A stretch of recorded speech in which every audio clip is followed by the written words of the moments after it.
Hey, everybody, welcome back. Another edition of the 20-Minute Podcast. And again, ladies and gentlemen, we are 100 days until kickoff. It's hard to believe, but it's coming fast and furious, and no one knows that more than our guest. We're going to bring him in, the second-year head coach of your DeLaSalle Meteors, the Mighty D, our good friend Marty Quinn joining us. And Marty, first of all, appreciate your patience. We've had a heck of a time trying to get this lined up and done.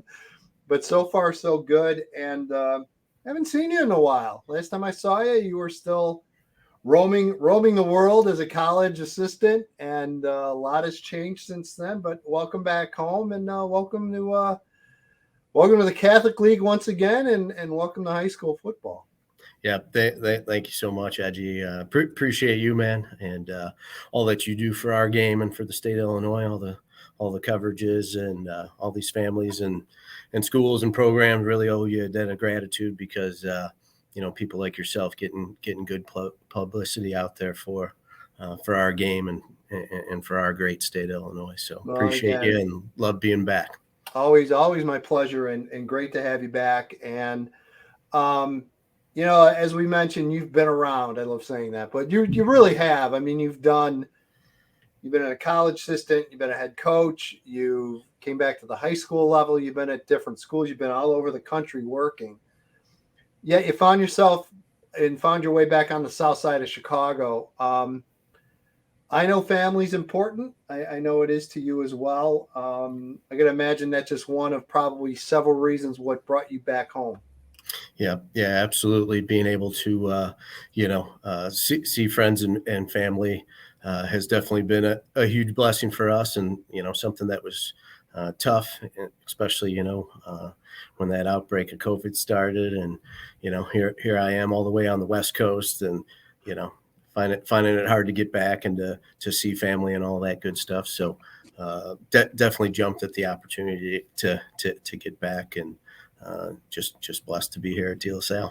Yeah, it is amazing how COVID has changed a lot of our perspectives on things, and I feel you because, again, knock on wood, we came out of it fine and everything, and but yeah, I think it made everybody kind of rethink a little bit. And I know the one thing that, especially here in the state of Illinois, and I know you were familiar with what was going on, is that when the IHSA decided to not have a season, I don't think anyone involved in the sport will ever forget that. I mean, it was a really, Marty, a slap in the face of reality and saying, hey, you know what? This can be taken away. And it was something that I think, if anything, and it sounds a little strange to say, but I think coaches and everyone involved in the game, and obviously the kids more than anyone, I think that next year in 21, I think everyone learned to appreciate football even more so than before. Yeah, absolutely. And, fortunately, I know from a coach's perspective, it deterred a lot of those older coaches from coming back and continuing to help. And, I know a lot of people just kind of focused on the current high school and the current college players throughout the process, but it's really going to trickle all the way down to the youth football level, because these kids, missed a year or two, whether it be, second or third grade, fourth or fifth grade, fifth or sixth, so you're going to see that as these players are coming up. They just don't have the reps and the game experience that people have had before. So as far as the position at DeLaSalle, was part of it timing as well? Was it just one of those things that maybe you found out about it at the right time? And because it seems like in a lot of these cases, Marty, it's right spot, right time, and everything kind of fell together. Was that kind of the case with this job? Yeah, absolutely, Edgy. It, was something that, I always had still followed all the programs and, what was going on in the state of Illinois. But the principal of DeLaSalle, by the name of Tom Shergan, reached out to me about their opening and wanted to gauge my interest to that. And of course, I had worked with Tom. He was the athletic director at Marist High School when I was Pat Tunn's defensive coordinator. So he said, we'd love for you to, think about, this opportunity and stuff. And to me, it did strike a chord because, my grandfather, Vince Quinn II, graduated from DeLaSalle in 1941, went off, fought in World War II, came back and moved back to the South Side, moved to Beverly and raised 9 kids there. And my dad went and played football at Mendel Catholic back, graduated in 68. And of course myself, playing at Mount Carmel too. So being a third generation Chicago Catholic League, affiliate, it's something that's deeply important to, not only my family, but all these families that have had generations of, individuals go to all these great schools that make up our conference. And as well as anyone, and I know it from my end, it's too from my family. I mean, I have an uncle and a father that one went to Mount Carmel, the other went to Leo. And, first of all, imagine a family where one's going one school, the other's going the other school. So there was no love lost there between those two. But right. You talk about the Catholic League and your familiarity. You played at Mount Carmel. You obviously have been around the Catholic League probably most of your life. And you mentioned that family and those family connections and a generation upon generation of connections to those schools.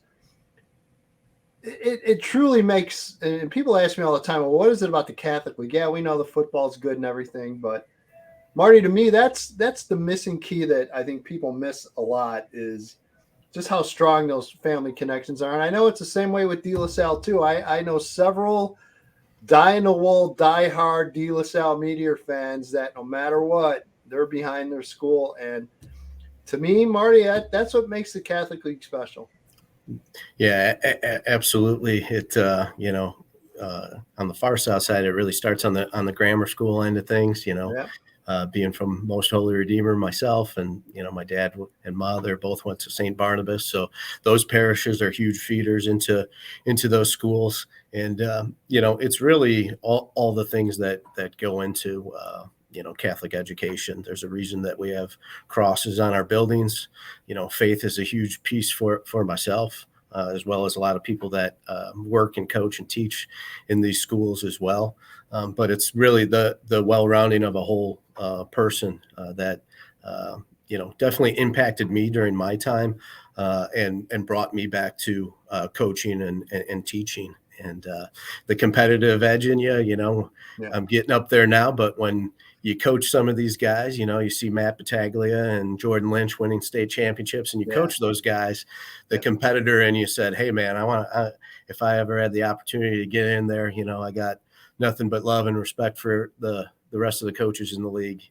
So, it's only making me a better coach and making our players better as well.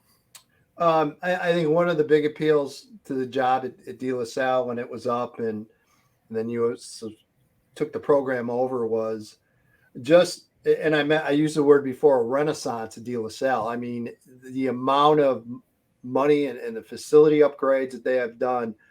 I mean, if you would show someone that hadn't seen the school in a long time, Marty, it literally looks like a completely different school, completely different, just entire facility wise. I mean, that had to be a huge part of the appeal for you, I'm sure, taking over that program, that look at, you've got all this in place already.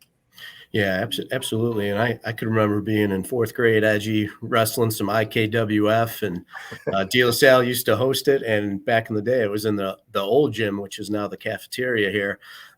So yeah, being able to see everything, we have, one of the only indoor tracks in the entire city of Chicago. So just having a facility that year round can house and help support the development of our student athletes. You see it on the college end of things. The training and conditioning of the athletes is of the utmost importance, and DeLaSalle has definitely made that commitment. Putting forth facilities that can house people that are serious about being the best student athlete they can be. Right. And obviously educationally as well, DeLaSalle has always been outstanding in those regards. And now it's great because I think you have the facilities now athletically that can meet that. And I think really, really serve those kids that come through DeLaSalle. You take the program over. Last year, your first year, you end up going 1-8. But I think what a lot of people might not realize, you had an incredibly young team last year that you put on the field, and obviously the difficult part of that is the growing pains a little bit. And let's face it, you're in the Catholic League. Nothing comes easy schedule-wise. But hopefully you're going to start seeing those positives this year when you've got quite a few starters coming back. So just talk a little bit about last season, maybe a lesson or two that you guys kind of learned. And as far as 23, some of those kids and kind of what you're looking forward to and pointing towards for this upcoming season. Definitely. Yeah. And in year one, like I said, having a strong tie to the league, it was important to me to set the standard of what it takes to be a football player in the Catholic League. And that being said, we had, some young men walking the hallways that for sure could have helped us, but weren't able to live up to that standard on a daily basis. And for me as a head coach, it was really important to kind of set that standard of this is what it takes, for us as a program to be successful, and basically showing up every single day with the right attitude and the right mindset of this is not going to be an easy task, but the rewards at the end of it are going to be more than beneficial to us. And we do have a group of kids that have been showing up and grinding, and they are without a doubt, solid Catholic League football players that we're putting on that field. Unfortunately, it did take some growing pains for us, this past season, with what we threw at our kids and what they did. I was proud of them every single game. We like you said, you got to strap it up every single week in this league, and there wasn't a game where we didn't put together a good half of football, whether it was Brother Rice or Joliet Catholic. We're going blow for blow with people, but only having a roster of around 40 young men.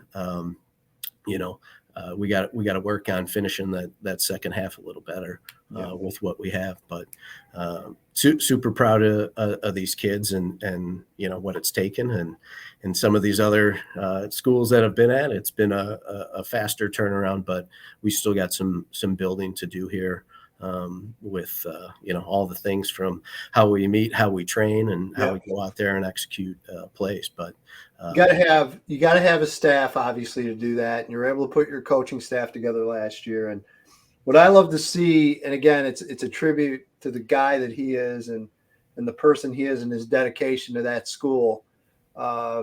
Mike Boehm, I mean, a guy you took the job over from, and I've known Mike for years, and you just talk about he's another one of those die hard. I am DeLaSalle through and through, and to keep him on the staff, and obviously I know his son Nick is also helping coach now, and I see names like Eric Rooks.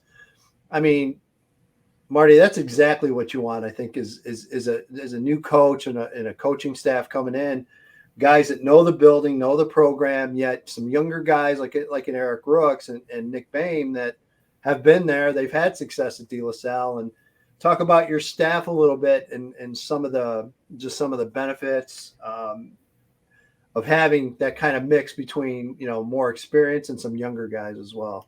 Mm-hmm. Yeah. So Coach Boehm, throughout all of last season, was a complete class act as far as everything that pertains to the football program. Was an open ear for me to ask questions, to get feedback on, and all that good stuff. And he helped me tremendously in this spot. So it was a no-brainer to bring him back onto the staff, and getting his son and some of our former alumni, some younger blood in the building is going to be huge for us. And then, of course, one of my top assistants, Chris Goffer, he's the assistant head coach, offense coordinator. We played together, ran track together at Mount Carmel.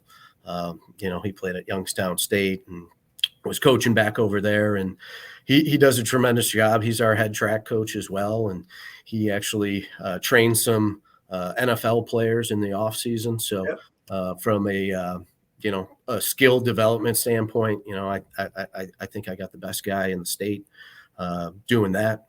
our offensive line coach, Joe Watson, he again played at Marist, coached at Marist, coached at St. Xavier's for about 12 years, was on that national championship coaching staff there. I got Dave Thornton, our DB's coach. He was over at Simeon for about 15 years. Larry Avery coaching the defensive line, and then I got Greg Owens coaching some running backs. He was okay. he was all right. He was pretty good. So, yeah. And basically, the kids are going to mirror what the adults do, and our adults are, definitely committed towards getting this program up and rolling and being able to compete with the gauntlet that we have in front of us. So 15 starters back, 7 on offense, 8 on defense. The first name I want to talk about is a young man I've got to talk to a little bit and get to know. Talking about David Coffey, I know he's added some recent scholarship offers, getting a lot of traction from some schools, which you've got to love, which means you're getting all kinds of college coaches coming through the building, looking at him and some others. So talk about him a little bit, kind of the player that he is, and just about maybe him personally that people need to know. Mm-hmm. Yeah, David Coffey, tremendous individual for us. Last year, basically was the focal point of our offense. We split him at wideout. Sometimes we snapped him the ball, put him at running back. Also played defensive back for us. But you turn on his tape, and he's most dangerous when the ball's in his hand, returning kicks as well. So,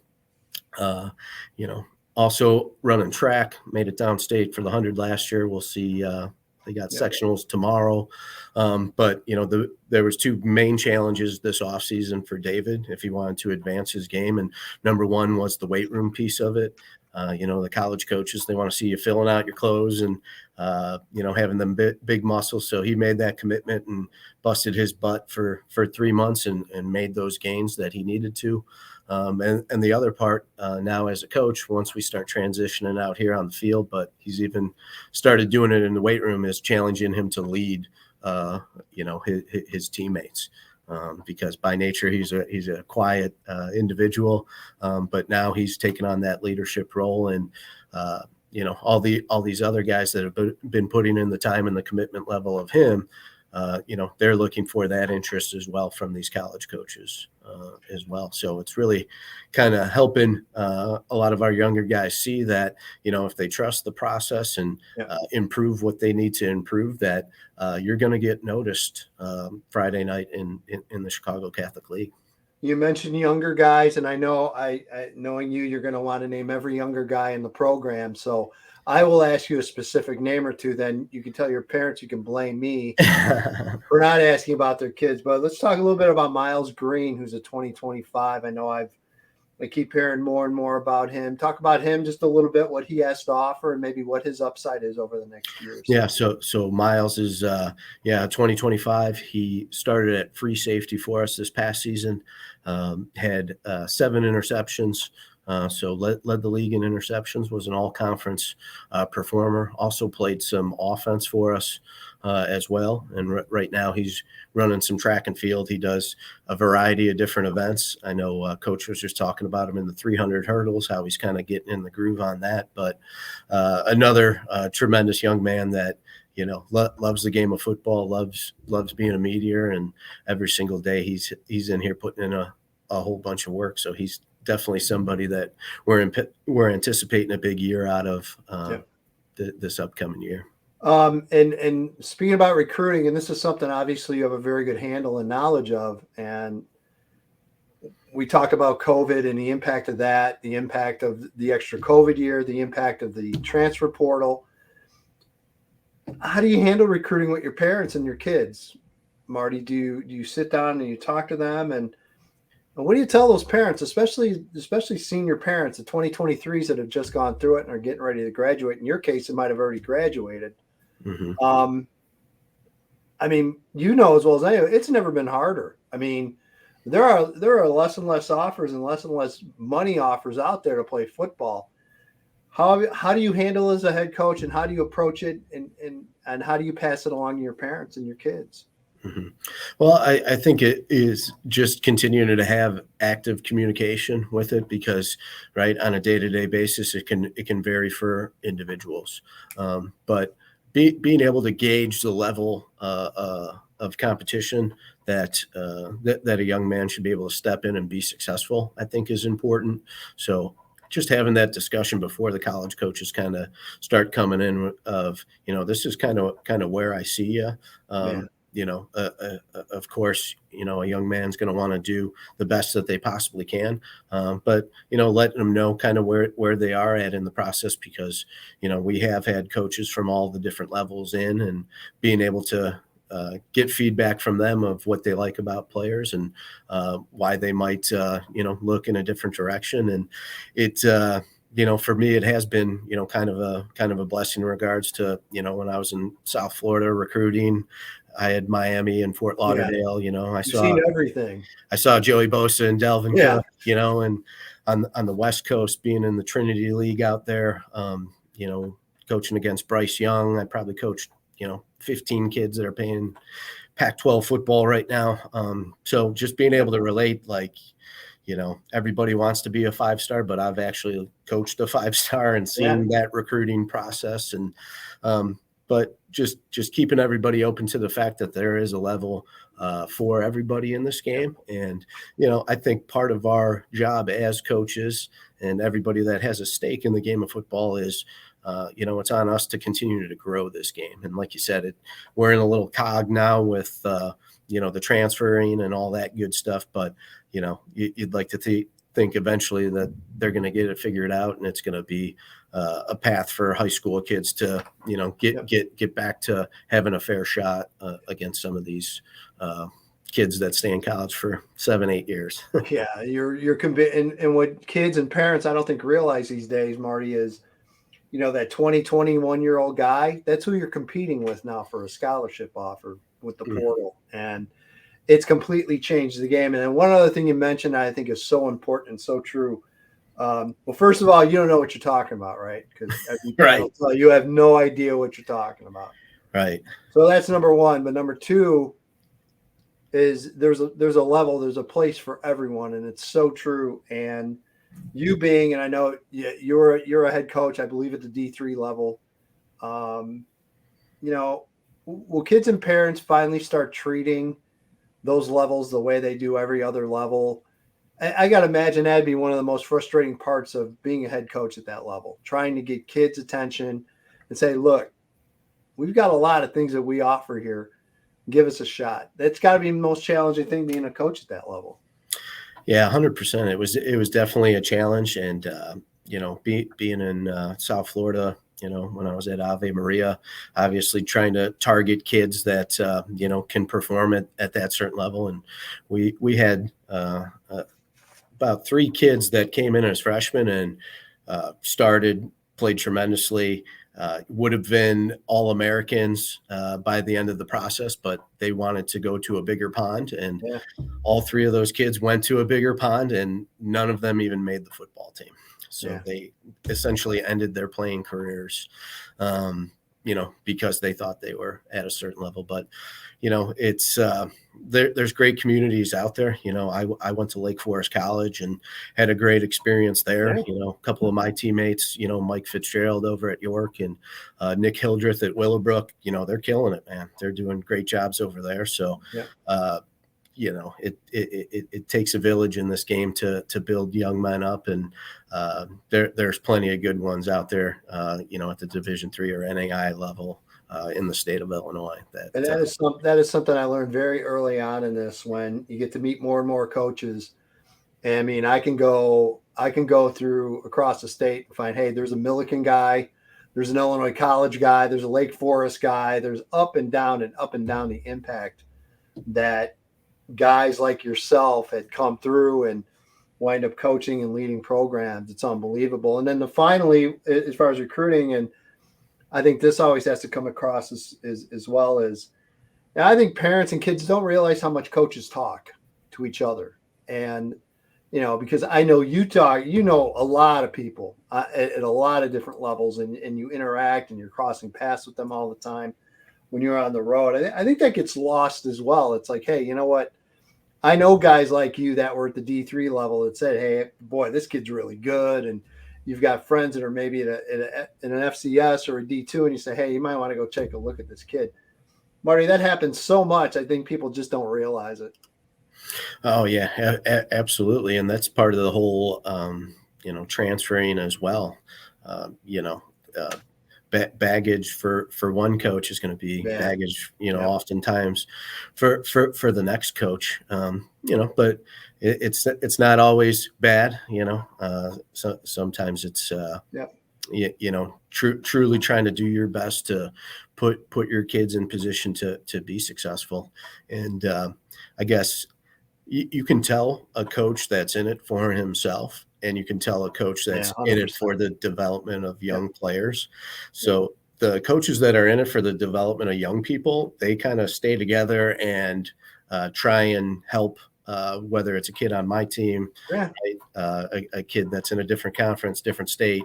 Good people want to run with good people. So yeah, 100%.